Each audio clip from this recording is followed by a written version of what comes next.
करने के लिए हमारे साथ डॉक्टर अशोक सेठ जुड़ गए हैं, जो कि चेयरमैन है फोर्टिस एस्कॉर्ट्स हार्ट इंस्टीट्यूट के।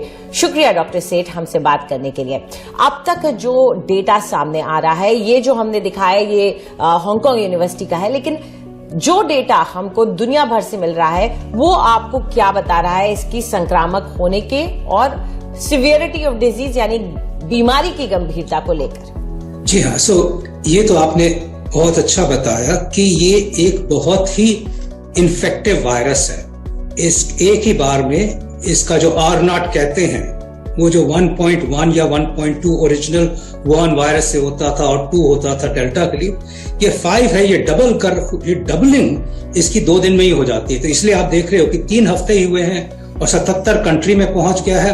और ब्रिटेन की जो वेव इस टाइम पे आ रही है और जो अमेरिका की वेव बढ़ रही है, वो इसीलिए है कि ओमाइक्रॉन विशियसली मल्टीप्लाई कर रहा है। कुछ डेटा कहता है और साउथ अफ्रीका का डेटा कहता है कि ये ज्यादातर लोगों में घातक नहीं होता है या सीवियर इन्फेक्शन नहीं होते।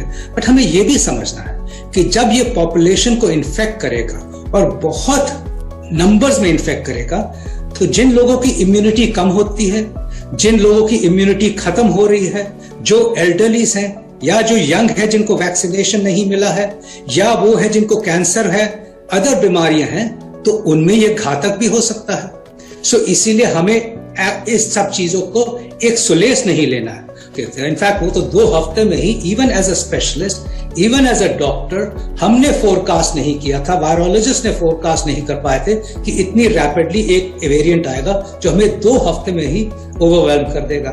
इस बार उसी की वजह से ज्यादा प्रिपेयर्ड है हमारे एक्सपर्ट्स, गवर्नमेंट की निगरानी, गवर्नमेंट और स्टेट्स का कोऑर्डिनेशन और जीनोम सीक्वेंसिंग। इंसाकॉग एक पूरी ऑर्गेनाइजेशन बन गई है जो जीनोम सीक्वेंस को सुपरवाइज कर रही है, रैपिडली कर रही है, और एक्चुअली हर केस को वो इसीलिए आइसोलेट करके फिर जीनोम सीक्वेंस से ही डिटरमिन कर रहे हैं।